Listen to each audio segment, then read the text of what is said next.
This is a game on Serene Coast in the IS-7 Tier 10 Russian Heavy. In this particular game with Miz and Blue in his Sheriff account. So one of the things I wanted to show is sort of how to play this east. IS-7 is actually a good tank to play this east side here. And what you want to do is you want to take up some strategic ground. Ideally what you want to do is be able to get into this corner over here. Given their comp, they're relatively slow, and they don't really, the only thing that they really have that's super heavy is the E100 and the STI. So there's not a whole lot of armor on their team, so if we can get up under here we can potentially have the chance to bully, and since we are in the IS-7, which is relatively fast, we'll be able to get over there. And what you'll notice is I'll take this sort of back route in order to get here. I go out through this little side exit from the cap, but I don't cross over on this sort of left area up here because it's really easy to get spotted from across that little lake. Instead I'll go around this back area.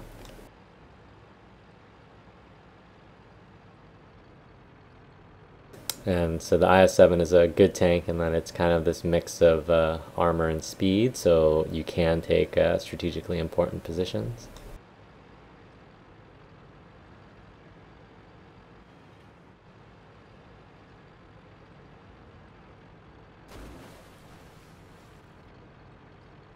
And then what you'll find is that most people tend to stop back here in these rocks over here on this left or on this right. That's not the best position for you to be in. The best position for you to be in is even further up because it pins them back and sort of not only gives your guys more areas where they can shoot from, but also gives you a position from which they have to push around a corner into fire from multiple angles, and you're protected from arty on this side, etc., etc., etc.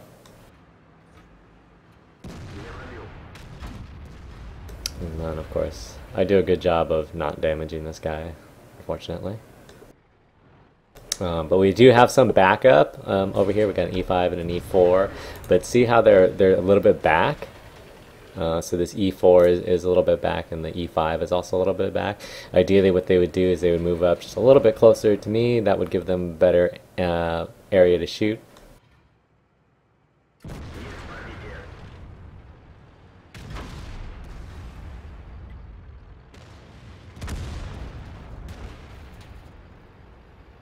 But because of the position that they're in, they're not really getting any better shots than I am, but they are getting shot by more people. And a lot of times you have to do that math. Sometimes it's better to get shot by one guy, definitely get shot by one guy, than to be shot at potentially by 4 or 5 guys, which is essentially what was happening back there. Also artillery. This E5 is blocking me a little bit, but I return that favor.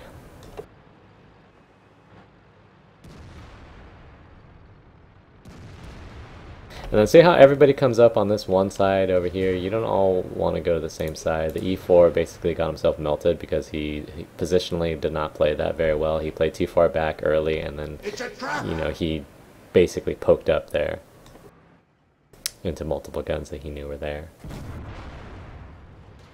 And I don't like it when everybody goes to one side. Like the E5 can actually do really well on this other side. You can use this rock right there as cover. You know that we have the Lorraine across, so they can't shoot you from across there.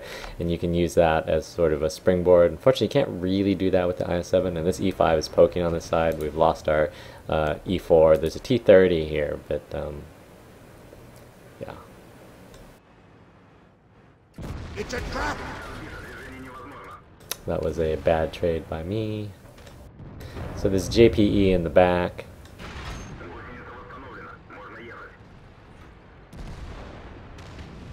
And so this JT has fallen back. The JPE is behind that sort of hill here. So there's an opportunity here for this E5 and me to push this E4 with this T30.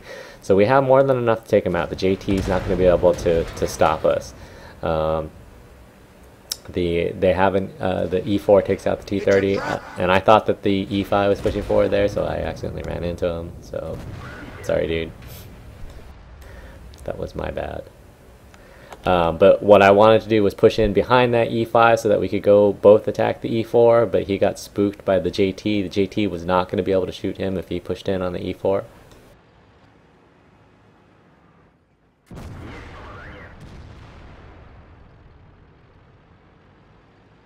And I've still got a couple guys back here, tank destroyers, but again, they're not really in the best of positions.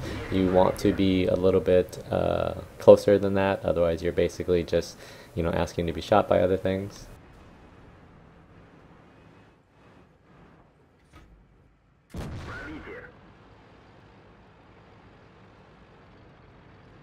So there's a couple low health tanks here. We know the JPE in the back is also low because their artillery was hitting him. We are down like 4 tanks or so, but we're only down a few K health, so it's not too bad potentially. Getting a little worse. So we've basically got 3 one-shot tanks here, so I switched to HE.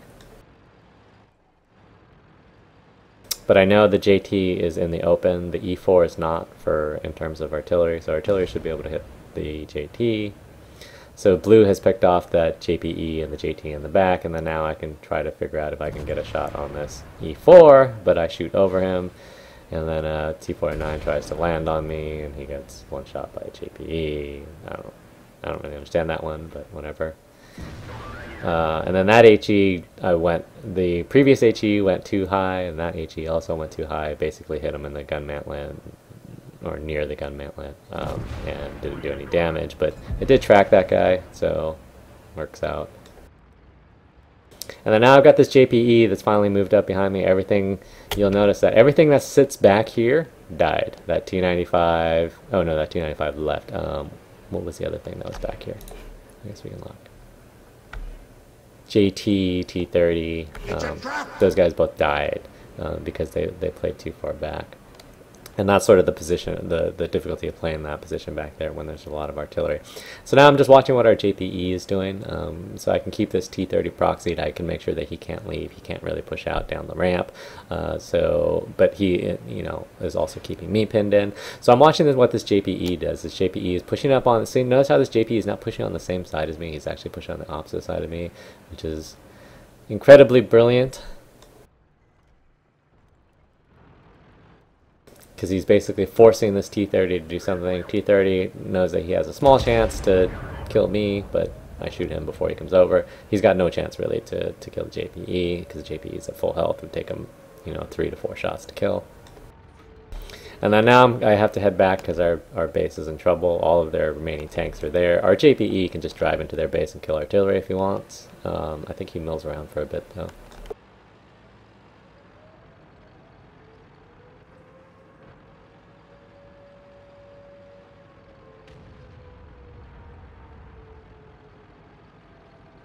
So we'll head back.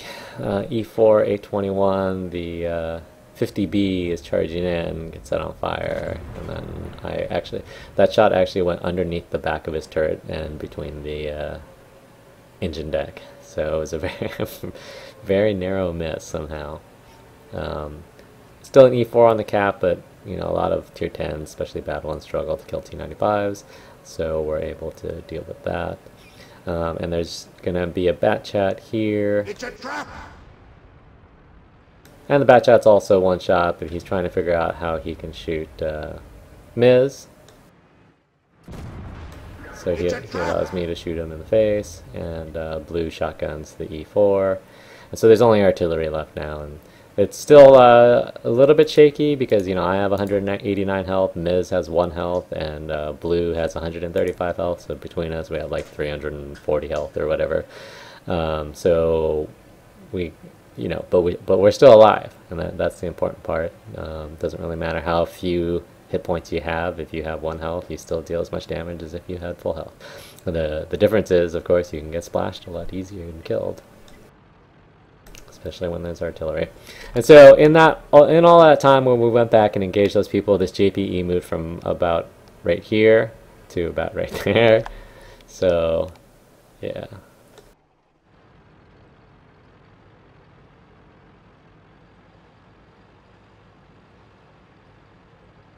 And then generally what you want to do when you are low health like this is you want to group up, obviously not close to each other, but within, you know, 50 to 100 meters or so that you can have overlapping fields of fire.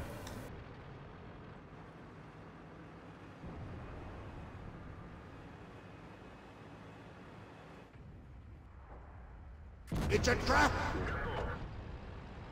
And of course Miz likes to sit out in the open. And so we think that the last artillery is over in this area here, so I'm going to use this bridge as cover.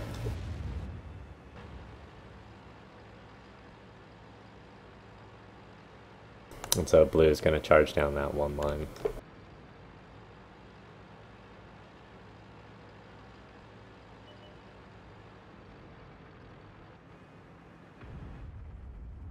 And he wraps that up. So again, just one thing to note, it's like you have to be careful when you play back in these sort of rocks over here, especially when they have a lot of artillery like they did, because they can take you out. If you can get up here, this is a really good place to play, particularly if you do have some armor, which is why like an IS-7 is good for that, because it has the speed to get there before they can really push around. You don't want them to sort of get entrenched over in this area and hold you back here, otherwise that takes away from your advantage. And then ideally when you're over here, if you have a tank that has gun depression, you can go up through this side over on the 8 line area. You have to be careful if you do not own this area though, but at that time we had 2 tanks in this general area over here, so that was fairly locked down, and you can get some pretty good shots from being hauled down. And there's some rocks here that basically protect you from like where their JPE was over there, so it makes it more difficult always when you can attack from 2 different avenues rather than be restricted from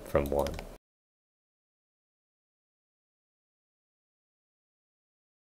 And so if you look at the stats,